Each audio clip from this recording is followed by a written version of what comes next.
নমস্কাৰ সকলোকে। আজি মই আপোনাৰ লগত আলোচনা কৰিম যে আপোনাৰ ঘৰখনত যদি খুব বেছি নিগেটিভ এনাৰ্জিৰ আপুনি কিবা সংকেত পাই আছে বা এনেকুৱা নিগেটিভিটি আপুনি আপোনাৰ লাইফত ফেচ কৰি আছে, যাৰ কাৰণে আপুনি ঘৰখনত লগত বহুত বেছি শান্তি থাকিব নাই পৰা। হয়, আপুনি যেতিয়া প্ৰথমতে মাটি টুকুৰা ঘৰ বনাই মেলে নতুন নতুন ঘৰবিলাকত এই সমস্যাটো খুব বেছি দেখা যায়।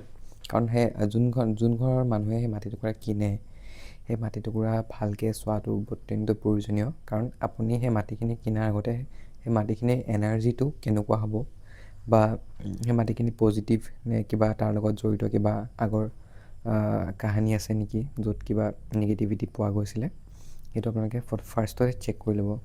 তো সেইটো চেক কৰা এটা মই আপোনাক টেকনিক ক'ম যে আপুনি সেই মাটি টুকুৰাত আপুনি ধৰি লওক 2 ফুটমান তললৈ গাঁত খান্দিব।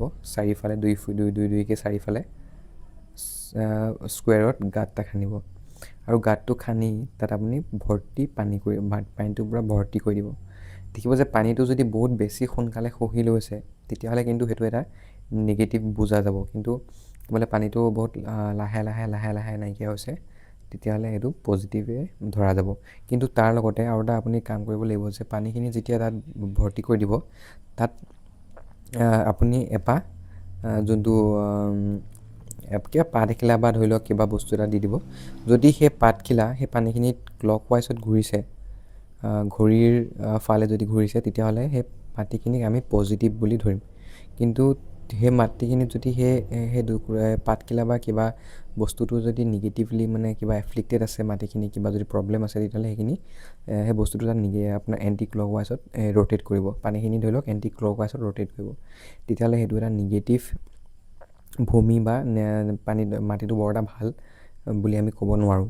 কাৰণ মাটিটো নিগেটিভ হোৱা কিছুমান ৰিজন থাকিব পাৰে, য'ত হৈছে আপোনাৰ নৰ্থ ইষ্ট যোনটো ডাইৰেকশ্যন সেইটো বহুত কম থাকিব পাৰে, বা নৰ্থ ইষ্টত বহুত ডাঙৰ কাট এটা থাকিব পাৰে। আপোনাৰ যোনটো আপোনাৰ যদি স্কুৱেৰ টাইপৰ মাটিখিনি আছে, ধৰি লওক তাৰ নৰ্থ ইষ্ট ৰিজনটো কাট আছে, কিবা কম আছে, বা ধৰি লওক তাত কিবা বেলেগ এটা বস্তু বনাই থোৱা আছে, যাৰ কাৰণে সেই মাটিৰ চাউথৰ ডাইৰেকশ্যনটো যদি বাঢ়ি গৈছে, তেতিয়াহ'লে তাত নিগেটিভিটি বেছিকৈ পোৱা দেখা যায়। আৰু আপুনি চাউথ ৱেষ্ট ডাইৰেকশ্যনটো সদায় চেক কৰিব। আপোনাৰ যোনটো ব্ৰহ্মস্থান হ'ব মাটিটোৰ চেণ্টাৰ পইণ্টটো বা সেই যোনটো চাউথৰ যোনটো ডাইৰেকশ্যন হ'ব, সেই চাউথৰ ডাইৰেকশ্যনটো যদি বহুত বেছি চাপৰ আছে নেকি, মানে সেইটো ওখ হ'ব পাৰে, কিন্তু চাপৰ হ'লে আপোনাৰ কাৰণে নিগেটিভ আমি ধৰিম। যে যদি বহুত বেছি চাপৰ আছে, নৰ্থ ইষ্টতকৈ বোলে চাউথ ৱেষ্টটো আপোনাৰ বেছি চাপৰ হৈ গৈছে, তেতিয়াহ'লে সেইটো আমি নিগেটিভ বুলি ধৰিম। তাৰপিছত আৰু কিছুমান কথা ক'ম যে আপুনি যদি ঘৰ বনাই ল'লে, ঘৰখন বনি গ'ল, তাৰপিছত আপুনি কি কৰিব পাৰে যোনকেইটাৰ সহায়ত আপুনি নিগেটিভিটিখিনি কমাব পাৰে।